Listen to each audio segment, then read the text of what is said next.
Welcome back. 4 premierships as a player, another 4 as coach. The inaugural Australian Football Hall of Fame legend, Lethal Lee Matthews.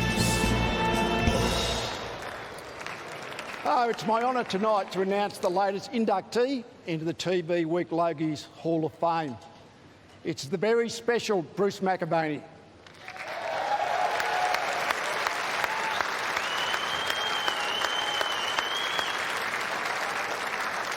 It's also a great pleasure because Macca has been a friend, a confidant and a much admired colleague on Seven's AFL coverage for many years. Many people are intrigued by his unique on-air persona, and I'm often asked what's Bruce really like, and my response is always the same: what you see is what you get. While his preparation is meticulous and his recall of information is amazing, I think it's the passion and enthusiasm that shines through in his commentary roles that epitomises the real Macca. His infectious love of sport is not just an on-air fabrication. We would often travel together to the MCG for the big Friday night games, and Macca would always be so hyped up I fed him thought he was about to play. And he would always have a stat to bounce off me. As we all know, Bruce loves his stats. Sharing the broadcast box for many games of footy, it felt so much more upmarket when Bruce was leading the team. He always had status and class to any broadcast. It is undeniable that so many of Australia's most iconic sporting moments have been made much more memorable by the words of Bruce McAvaney. He was always searching for the perfect call. Well, tonight, Bruce, this honour is the perfect call. I still feel like there's a bright future. In a ridiculous way, I feel like I haven't reached my potential. There's nothing I can say that can do justice to what we've just seen. Goddard, the tap. Del Santo, it's going to be a draw. It's unbelievable. But it's happened. He put himself in the story. That's what people fear and what people continue to feel. He's not just telling a story, he's actually part of the thing. Campney's hanging on. Freeman's done it again. Yes, won it again. He's part of the drama. His voice is part of, the oxygen in any arena or at any track. I'm getting shivers just thinking about it. He is truly a great Australian. Kurt Fearnley, your job is done. Bruce was always true to himself. When he was excited, we knew he was excited, and that most of Australia was excited. It's over. It's all over. The drought. The dam wall is busted. I think we went about 25 years together. Thank you very much. Well, Bruce, the gift I've got is your friendship. Bruce was pretty hard on himself in terms of broadcasting, I think, but he was stretching to be the best he could be. He wants to do a really good job, and you can almost feel the pressure that he places on himself. It's so palpable, and it's, whoo! Eddie Maguire's gone to Princes Park with our Live Eye unit. Eddie, there's been a couple of injury worries. I was about 18 or 19 years of age, and suddenly this word goes around, this guy Bruce McAvaney's coming, and I knew of him off calling the footy in Adelaide and things like that. Anyway, Bruce turns up. He hit the newsroom like a cyclone. The thing about him was he had the show, there's no doubt about that, but he knew the business. He was the perfect combination. Ed used to make my cup of tea at Channel 7, Channel 10, I should say, a long time ago. They were lovely cups. He's come a long way. There was no problem whatsoever to go and get a cuppa for Bruce. I think it was white with one in those days, and maybe a biscuit as well.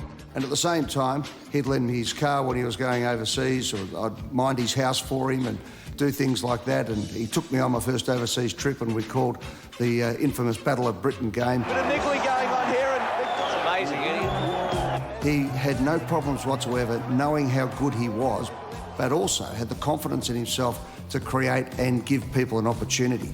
And he did that with me. He could have easily have just parked me in the corner when I was coming through. Instead, he lifted me up and took me with him. There's no doubt whatsoever that I learnt to be a professional by sitting next to Bruce McAvaney at the Channel 10 newsroom. It's a great night for Kathy and a great night for Australian athletics. I can tell you now that when athletes, they're coming up off the track, when you know you're meeting Bruce McAvaney, there's always an excitement, and I know that for a fact, but there's always a sense of safety because you know he's going to look after you. You're going to be made to feel comfortable, and he'll be his usual exuding warmth, sincerity. I'm going to get emotional. You've got a lot on your mind, but when you see that warm face, and he might give you the touch on the shoulder just to say, come on, we can do this. It's not you, we can do this. She's home. Yeah, Bruce falls in love with things in sporting context. I mean, Winks was one in particular. Look at it go! He loved the horse. Have a look at this, it's the best thing you've ever seen. I think Bruce was a lightning rod as far as Winks was concerned for many Australians. That is the best thing I've ever seen.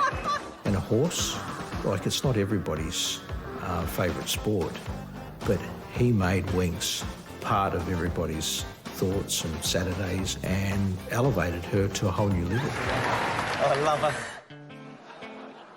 He's so prepared, so thorough, so meticulous. He gives it all. Well, it was funny when he walked in because he was a bit like Albus Dumbledore. He carried all these books and he put them down and then you couldn't see Bruce.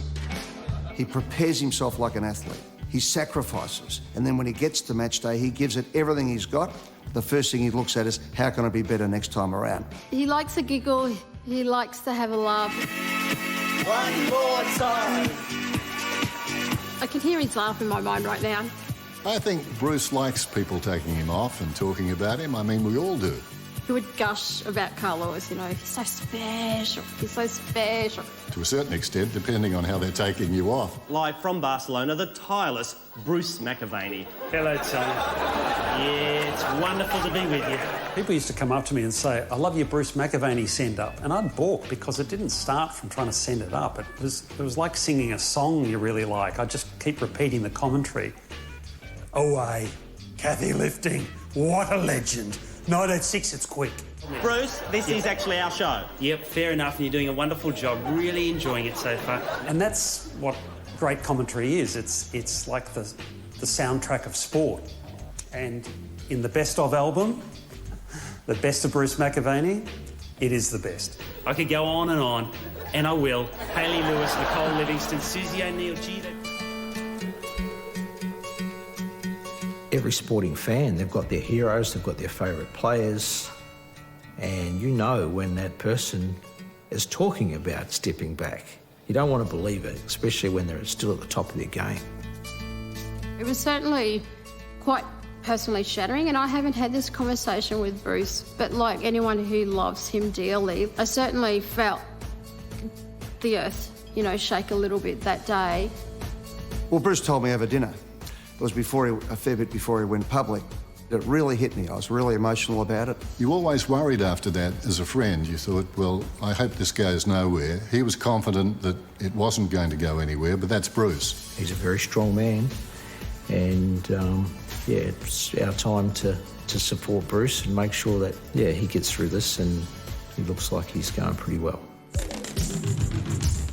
You know, one of the funniest things I remember as a young bloke was Bruce walking from the newsroom down to the news set, which at Channel 10 in Melbourne in those days was probably about, 80 metres, and calling, the last 200 of the 1972 Melbourne Cup, followed by the last quarter of the 1985 Grand Final and things like that. Would you be able to do a call of your life? Ready, racing. Jumped away a bit slowly, the kid did, but now he settles down pretty well. Mum gives him a smack, Dad takes him to the footy. Learns to kick now, goes to the races, likes the trots a bit better. Dogs aren't bad either. Turns 11, hits a cricket ball, then starts to play a bit of footy, wants to be a broadcaster. Goes to school, doesn't do particularly well. Goes to the public service, travelling very badly. Given a crack with a whip, gets into radio, starting to move along. Now TV, radio TV, starts to call footy. Goes to the Olympics, the footy, the racing, the Melbourne Cup. Here's Carl Lewis with a flashing run. Hey, McAvaney! Bruce McAvaney, I love you. I hope you know that, I hope you feel that. It was a good partnership. We both brought things to the deal. Our wives get on better than we do, I think, but that's another thing. This Hall of Fame induction, congratulations. Richly deserved, richly deserved. You're a wonderful man. You make us part of your family. You make everybody part of the family of sport. Your calls have been the soundtrack for some of the greatest moments in world sport, something that lifts a nation and is there historically forever. and you've never missed a beat. Lap it up, my friend. I'm so happy and thank you. Thank you.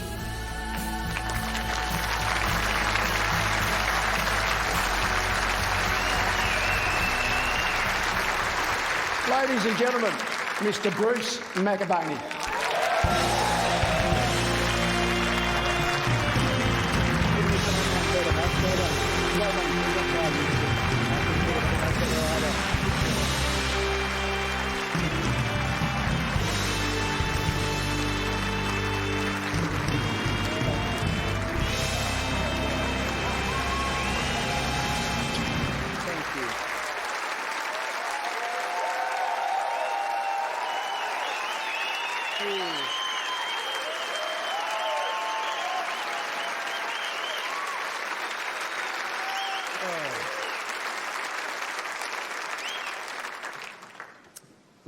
Lee, thank you so much. I am emotional, but my voice is not as strong as it should be tonight. But Lee, what an honour to have you speaking about me tonight.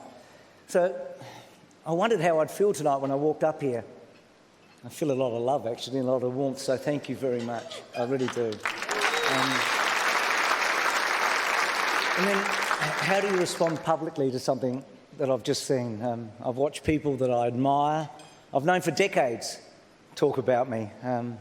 I do feel like I've left this world for another.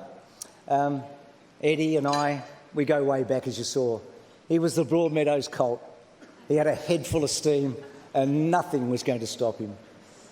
I've given Rob a lot of material to work with over the years. Hopefully not tonight. Chris, well, he's a genius. He's more emotional than me, Chris Wallace. I always have my hanky with me when I interview him. And Chris and Huey have only one bigger fan, and that's Shawnee Gallagher, who you would have seen earlier in one of those photos tonight. And his loyalty has no bounds. If you work for Channel 7, you're top of the pops. Anyone else, you're a rat bag. Sorry, Eddie, but that's just the way it is with Shawnee. And Dennis and I started as colleagues, and we ended up as friends. Can you ask for any more than that? And that AFL Grand Final that we called his last, when the Bulldogs broke the drought and defeated the Swans, remains my favourite memory as a football caller. And Catherine, her performance at the Sydney Olympics on that Monday night will always be the nearest and dearest in my broadcasting life. Thinking about those who've had this honour before is really humbling. And Paddy, thank you so much for what you've done tonight and reliving Bert's memory with all of us. I came from a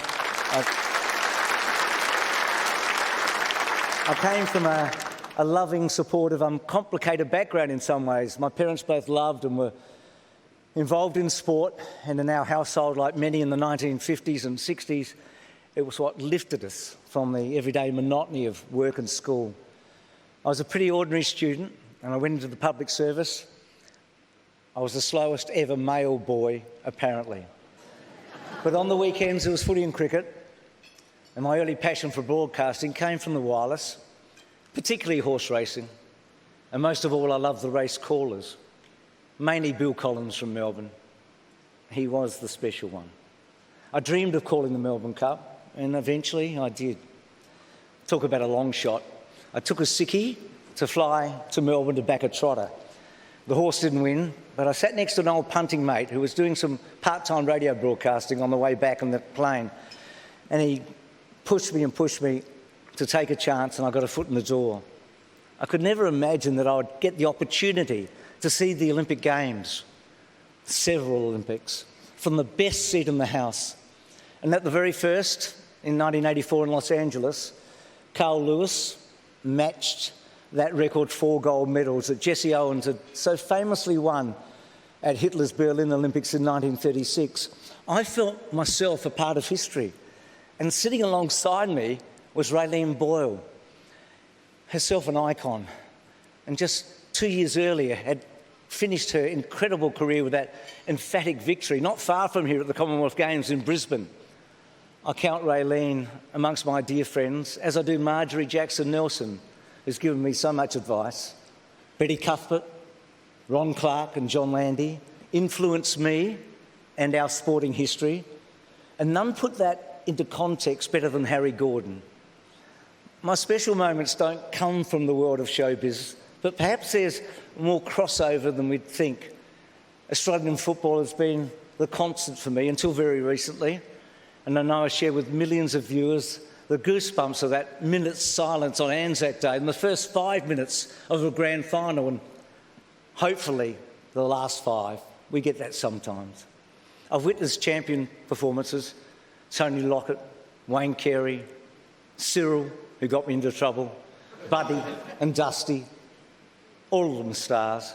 In the tennis world, Steffi and Serena, Roger and Rafa, and those Aussies, Leighton Ash and Dylan Alcott, they're superstars, fascinating on and off the court. And our racing royalty, apart from Bart Cummings and Gay Waterhouse and Ollie and Michelle on Cop Day, 3 fillies in particular, Maccabi Diva, Black Caviar, and then Winx. Her final victory at Royal Randwick in 2019 will always be my favourite day at the races. And this week, Chris Waller conquered Royal Ascot with Nature Strip. You can't write a script so satisfying. So much groundwork is put in before a broadcaster sits behind the microphone. I've been lucky to have benefited from Kerry Stokes' love of history and the Olympic Games. Gary Fenton and Gordon Bennett mentored me at 7 and introduced me to a young journalist, Anne Johnson, who became my wife and has had a profound effect on my career. Annie, thank you.